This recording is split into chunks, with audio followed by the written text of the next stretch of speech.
Assalamualaikum warahmatullahi wabarakatuh. Bagaimana kabarnya teman-teman? Pasti baik kan?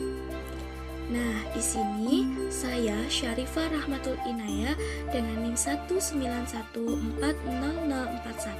dengan rekan saya Sylvia Nandasari dengan NIM 1914055 akan menjelaskan kepada teman-teman mengenai konsep dasar apresiasi prosa.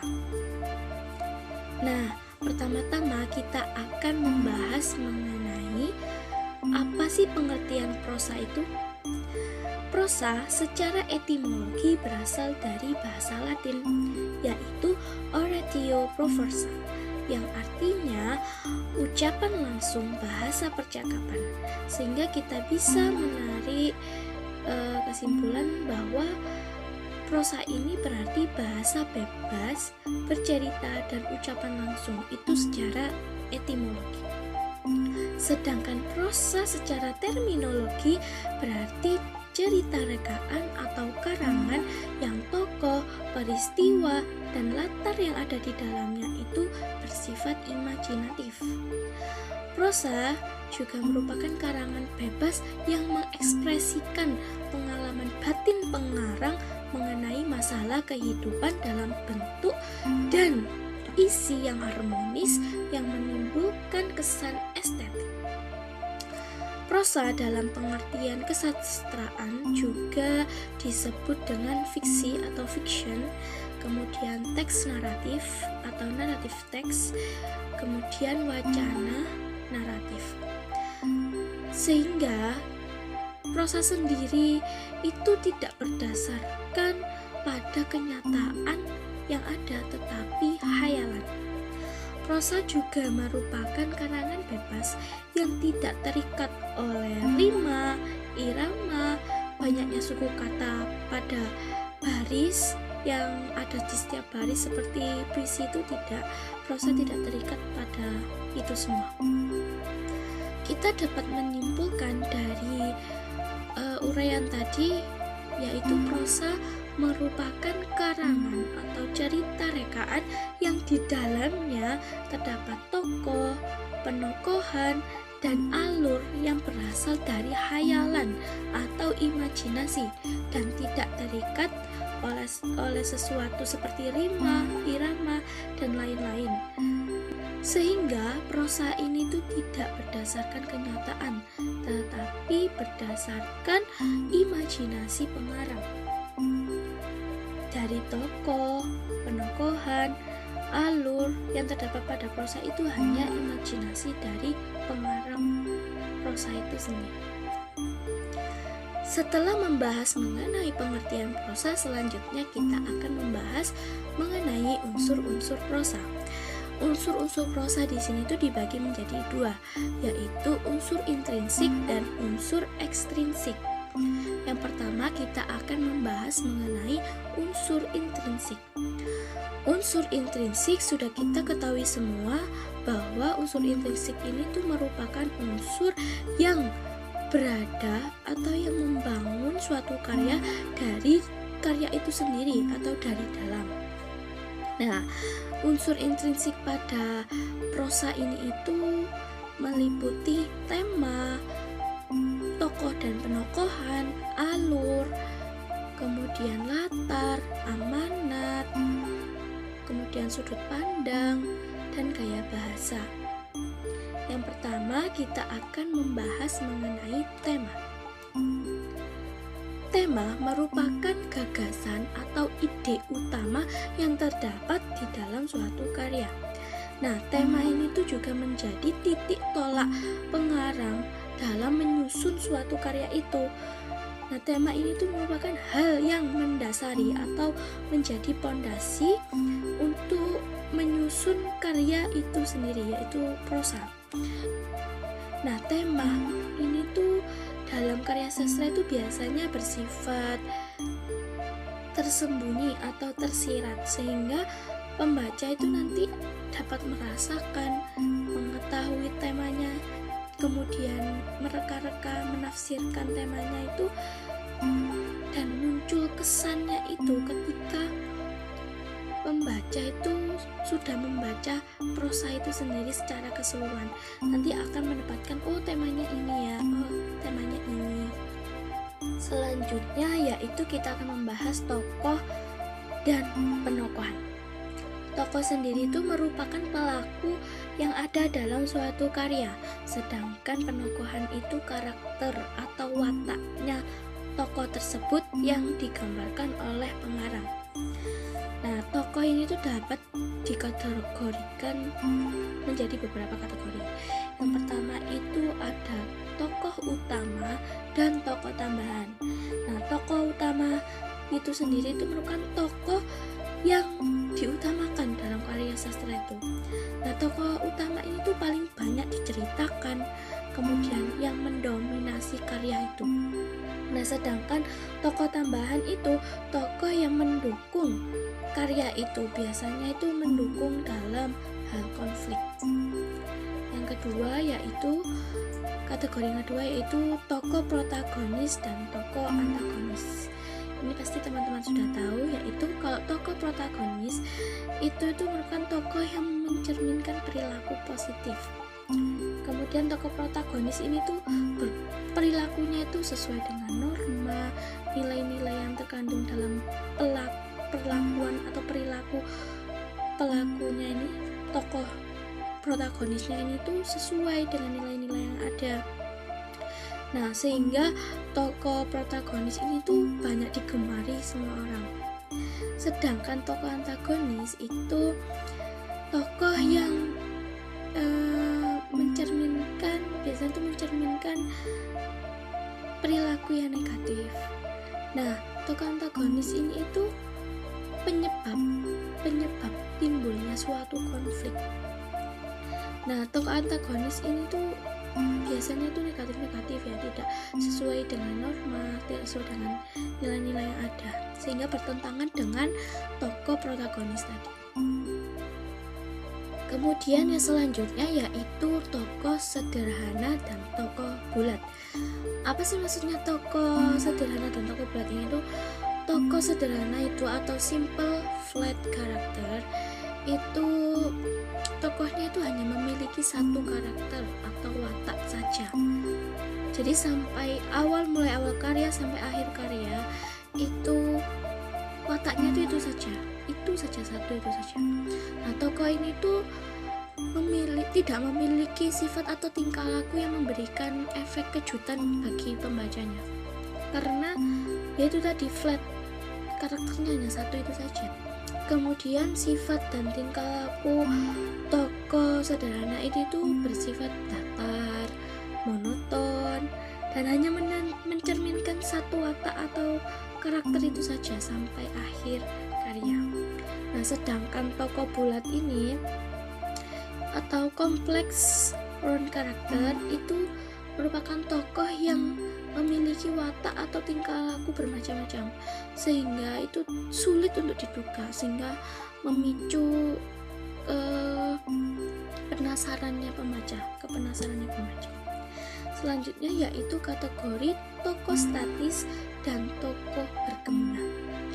Tokoh statis itu merupakan tokoh cerita yang tidak mengalami perubahan atau perkembangan perwatakan sebagai akibat adanya peristiwa-peristiwa yang terjadi. Jadi walaupun ada peristiwa apa yang terjadi pada karya itu tidak mempengaruhi perubahan pada tokoh statis ini. Nah, sedangkan tokoh berkembang itu tokoh dalam cerita itu jika cerita mengalami perubahan dan perkembangan itu nanti perwatakannya tokoh berkembang ini tuh sejalan dengan peristiwa-peristiwa yang terjadi dalam suatu karya itu. Jadi mengikuti plot atau alurnya yang dikisahkan dalam suatu karya itu. Kemudian kategori selanjutnya yaitu tokoh tipikal dan tokoh netral.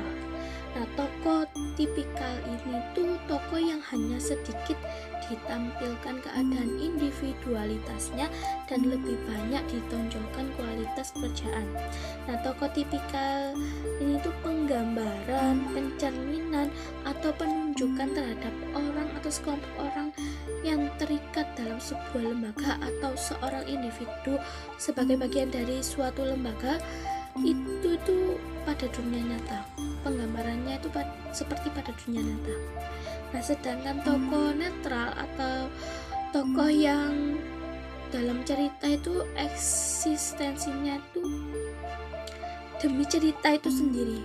Nah, tokoh ini tuh merupakan tokoh imajiner yang hanya hidup dan bereksistensi dalam dunia fiksi. Jadi tidak ada keterkaitan dengan, tidak ada pencerminan seperti kenyataan gitu, fiksi, semuanya fiksi kalau yang netral ini. Nah, tokoh netral ini tuh hadir hanya semata-mata itu untuk cerita itu sendiri. Bahkan sebenarnya itu tokoh netral itu yang mempunyai cerita, yang menjadi pelaku cerita dan yang diceritakan. Nah, dalam menampilkan tokoh-tokoh ini tadi itu, pengarang itu biasanya mengungkapkannya pada percakapan atau uraian atau bisa juga pada peragaan. Nah, kalau pada uraian itu biasanya tuh dideskripsikan, bisa dideskripsikan tokoh sedang berlari gitu, dideskripsikan apa yang dilakukan tokoh itu.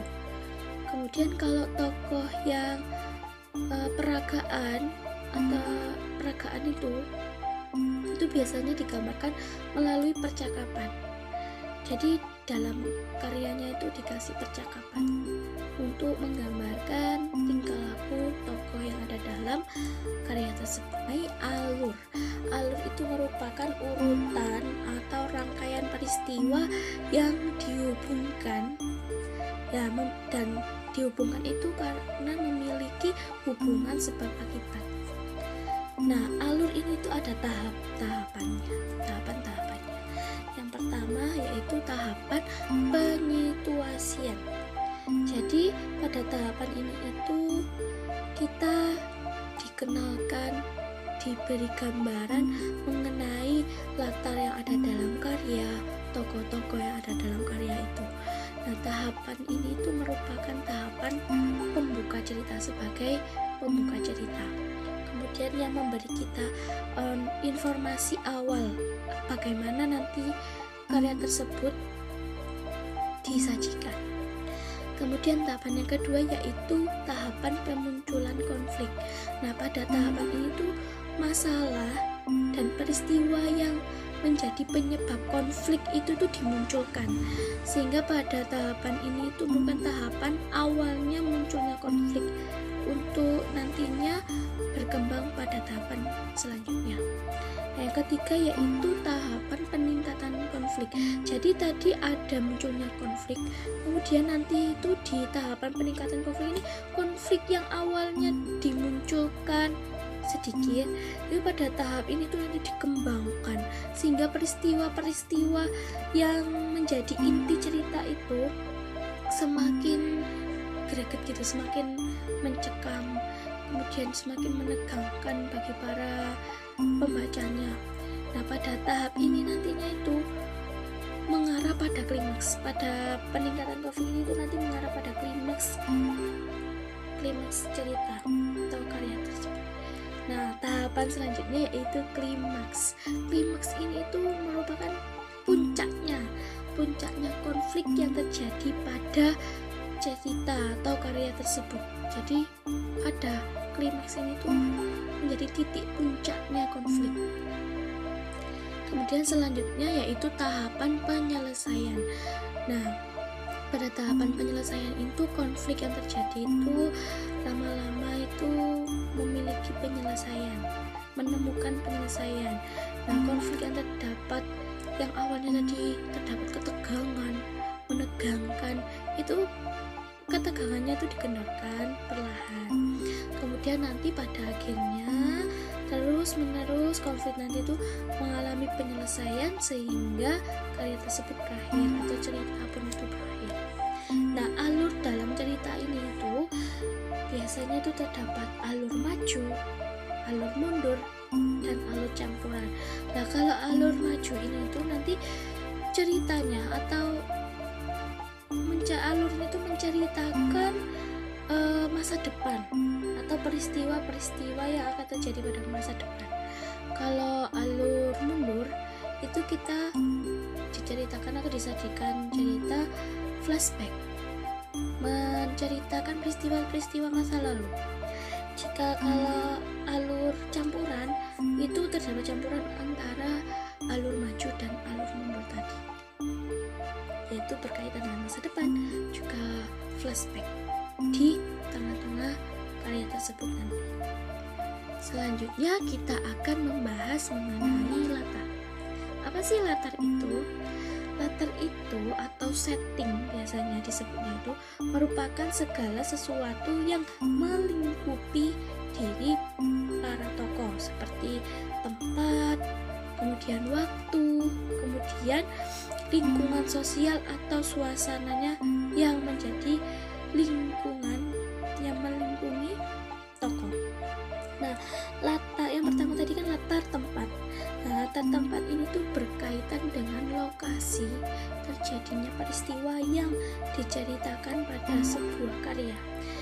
Kemudian jika latar waktu itu berkaitan dengan masalah kapan peristiwa itu terjadi. Jadi itu ini tuh kalau latar waktu itu bersangkutan dengan kapan peristiwa-peristiwa yang diceritakan dalam sebuah karya itu terjadi. Kemudian latar sosial atau latar suasana berkaitan, dan kalau latar sosial itu berkaitan dengan perilaku masyarakat, adat istiadat, kemudian kebiasaan hidup yang menjadi lingkungan tokoh itu. Kalau suasananya kalau atas suasana itu kadang terdapat suasananya, cerita itu menceritakan suasananya sedih, terus kemudian tiba-tiba senang, kemudian habis itu sedih lagi, itu latar suasana. Unsur intrinsik proses selanjutnya yaitu sudut pandang, di mana sudut pandang ini tuh merupakan cara pengarang menampilkan tokoh atau pelaku yang terdapat dalam suatu karya atau cerita yang ditampilkan. Nah, sudut pandang biasanya itu tuh sudut pandang yang disajikan itu biasanya ada dua, yaitu sudut pandang orang pertama dan sudut pandang orang ketiga. Nah, kalau sudut pandang orang pertama itu memakai gaya aku. Jadi pengarang itu menampilkan tokohnya sebagai aku. Nah, kalau sudut pandang orang ketiga itu gayanya tuh menjadi memakai gaya dia. Jadi tokoh atau pelakunya yang digambarkan itu sebagai dia, sebagai nama orang, bisa nama orang dia. Kemudian bisa juga sudut pandang ini itu menjadi campuran, yaitu antara sudut pandang orang pertama dan sudut pandang orang ketiga, jadi bisa dicampur. Kemudian unsur intrinsik selanjutnya yaitu amanat. Amanat ini sudah tidak asing lagi, di mana amanat itu merupakan pesan yang ingin disampaikan oleh pengarang dalam karya yang disajikan. Kemudian selanjutnya yaitu gaya bahasa. Nah, gaya bahasa di sini itu merupakan cara seorang pengarang menyampaikan karyanya, karena pada tiap-tiap pengarang itu biasanya memiliki gaya bahasa tersendiri, sehingga gaya bahasanya berbeda-beda pada masing-masing pengarang. Nah, biasanya itu perbedaannya itu pada bahasanya yang digunakan itu pasti ada yang menjadi ciri khas pengarang itu. Setelah kita membahas unsur intrinsik prosa, selanjutnya kita akan membahas mengenai unsur ekstrinsik prosa. Unsur ekstrinsik sendiri itu merupakan unsur yang berada di luar karya. Nah, bisa dikatakan unsur ini tuh memang tidak terdapat pada karya itu sendiri. Tetapi secara tidak langsung, unsur ini itu mempengaruhi dalam membangun sebuah karya itu. Nah, unsur ekstrinsik ini tuh juga berpengaruh pada totalitas sebuah karya yang dihasilkan. Nah, yang akan kita bahas yaitu unsur ekstrinsik prosa, yaitu yang pertama, keadaan subjektivitas individu pengarang yang memiliki sikap, keyakinan, dan pandangan hidup. Jadi itu keadaan subjektivitas individu itu sangat pengaruh pada terciptanya sebuah karya, karena sikap, keyakinan, dan pandangan hidup pengarang itu, setiap pengarang itu pasti berbeda. Jadi itu berpengaruh pada suatu karya. Kemudian sosiologi atau kemasyarakatan. Jadi lingkungan masyarakat, sosiologinya itu tuh mempengaruhi dalam penciptaan atau cipta suatu karya. Jadi lingkungan, bagaimana adat istiadatnya itu juga berpengaruh. Kemudian yang ketiga yaitu psikologi atau kejiwaan. Jadi kejiwaan pengarang itu juga berpengaruh pada terciptanya suatu karya, dimana ketika pengarang merasa kesal, itu berbeda karyanya dengan ketika pengarang itu tuh merasa senang, itu berbeda. Kemudian selanjutnya yaitu ideologi atau pandangan hidup. Jadi setiap pengarang itu memiliki pandangan hidup yang berbeda, apalagi yang tadi itu lingkungannya mempengaruhi, masyarakatnya mempengaruhi, adat istiadatnya juga mempengaruhi. Kemudian yang selanjutnya yang menjadi unsur ekstrinsik itu pendidikan. Jadi suatu karya itu juga dapat dipengaruhi oleh pendidikan si pengarang, di mana terkadang karya dari seorang anak akan berbeda dengan karya dengan orang dewasa, di mana orang dewasa itu biasanya itu sudah mengetahui bagaimana sih cara penulisannya yang baik. Terkadang kalau anak-anak itu masih karyanya itu masih sederhana, kalau orang dewasa itu biasanya sudah dikias-kiaskan, tetapi karya tersebut itu dapat diterima oleh pembacanya. Nah, seperti itu. Jadi pendidikan juga mempengaruhi suatu karya. Baik, saya akan menjelaskan tentang genre prosa. Yang pertama yaitu ada jenis prosa. Jenis prosa dibagi menjadi dua, yaitu prosa lama dan prosa baru. Nah, prosa lama yaitu prosa yang masih murni dan belum terpengaruh oleh sastra atau budaya barat. Prosa lama yang timbul mula-mula disampaikan secara lisan karena saat itu belum mengenal tulisan. Nah, prosa lama memiliki beberapa ciri-ciri sebagai berikut. Yang pertama yaitu bersifat statis, kedua bersifat diferensiasi, dan kemudian bersifat tradisional, kemudian terbentuk oleh masyarakat dan hidup di tengah-tengah masyarakat, kemudian tidak mengindahkan sejarah atau perhitungan tahun sejarah, kemudian bahasanya menunjukkan bentuk-bentuk yang tradisional. Yang terakhir yaitu sifatnya fantasis atau khayalan. Nah, kemudian ada prosa baru. Prosa baru adalah prosa atau karangan yang muncul setelah dipengaruhi budaya barat, atau prosa lama yang sebagian dari strukturnya sudah dipengaruhi oleh budaya-budaya asing. Contohnya yaitu Roman adalah bentuk prosa baru yang menceritakan kehidupan suatu tokoh tertentu dengan segala suka dukanya. Kemudian ada novel yang menurut Nurgiantoro, novel berasal dari bahasa Itali, novela yang mengandung harfiah sebuah barang baru yang kecil yang kemudian diartikan sebagai cerita pendek dalam bentuk prosa. Kemudian ada cerpen. Cerpen adalah bentuk prosa baru yang menceritakan sebagian kecil dari kehidupan pelakunya yang terpenting dan paling menarik. Kemudian ada riwayat atau biografi. Riwayat atau biografi adalah suatu karangan prosa yang berisi pengalaman-pengalaman hidup pengarang itu sendiri, atau bisa juga pengalaman hidup orang lain sejak kecil hingga dewasa, bahkan sampai meninggal dunia. Kemudian ada kritik. Kritik adalah karya yang menguraikan pertimbangan baik buruk suatu hasil karya dengan memberi alasan-alasan tentang isi dan bentuk dengan kriteria tertentu yang sifatnya objektif dan menghakimi. Kemudian ada resensi. Resensi adalah pembicaraan atau pertimbangan atau ulasan suatu karya atau buku, film, drama yang isinya bersifat memaparkan supaya pembaca mengetahui karya tersebut dari berbagai aspek seperti tema, alur, perwatakan, dan dialog. Yang terakhir ada esai.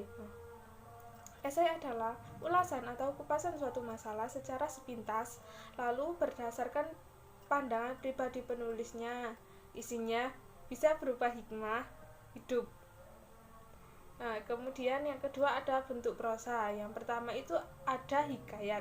Hikayat asalnya dari negeri India dan Arab yang mempunyai isi kehidupan para dewi, peri, pangeran atau putri kerajaan dan raja-raja yang mempunyai kekuatan gaib. Yang kedua ada sejarah. Sejarah atau yang biasa juga disebut tambo merupakan suatu bentuk prosa lama yang isi ceritanya diambil dari suatu peristiwa sejarah. Yang ketiga ada kisah. Kisah merupakan cerita yang berisikan kisah perjalanan atau pelayaran seseorang dari suatu tempat ke tempat lain. Contohnya seperti perjalanan Abdullah ke negeri Kelantan. 4. Ada dongeng. Dongeng ini dibagi menjadi beberapa bagian. Yang pertama yaitu ada fabel, mite, legenda, sage, parabel, dan yang terakhir yaitu dongeng jenaka. Yang kelima ada cerita berbingkai. Bentuk prosa lama ini di mana cerita di dalamnya terdapat cerita lagi yang disampaikan oleh tokoh di dalamnya. Kemudian ada apresiasi prosa. Apresiasi prosa yang pertama yaitu menggunakan pendekatan analitis. Pendekatan analisis itu adalah pendekatan yang mengapresiasi suatu prosa secara sistematis, objektif, dan berusaha memahami unsur-unsur intrinsik dalam cipta sastra. Kemudian mengidentifikasi peranan setiap unsur intrinsik dalam cipta sastra serta berusaha memahami hubungan antara unsur yang satu dengan yang lainnya. Dalam pendekatan analitis, unsur yang pertama yaitu ada unsur intrinsik. Unsur intrinsik adalah unsur pembentuk karya sastra yang terdapat dalam karya itu sendiri seperti tema, alur, amanat, bahasa, setting, dan sebagainya. Kemudian ada unsur ekstrinsik. Unsur ekstrinsik adalah unsur pembentuk karya sastra yang berasal dari luar karya sastra tersebut seperti latar belakang pengarang, politik, budaya, agama, dan sebagainya. Kemudian ada langkah-langkah pendekatan analitik. Yang pertama yaitu membaca cerpen yang akan dianalisis secara berulang-ulang. Kemudian ada penetapan butir masalah yang akan dianalisis serta menuntut tata urutannya. Kemudian ada menganalisis cerpen sesuai dengan masalah dan tata urutan yang telah ditetapkan. Kemudian ada menyusun konsep hasil analitis, dan yang terakhir menyimpulkan hasil analitis. Kemudian yang kedua ada pendekatan sosiopsikologis. Pendekatan sosiopsikologis adalah suatu pendekatan yang berusaha memahami latar belakang kehidupan sosial budaya, kehidupan masyarakat maupun tanggapan kejiwaan atau sikap pengarang terhadap lingkungan kehidupannya atau zamannya saat cipta sastra itu diwujudkan.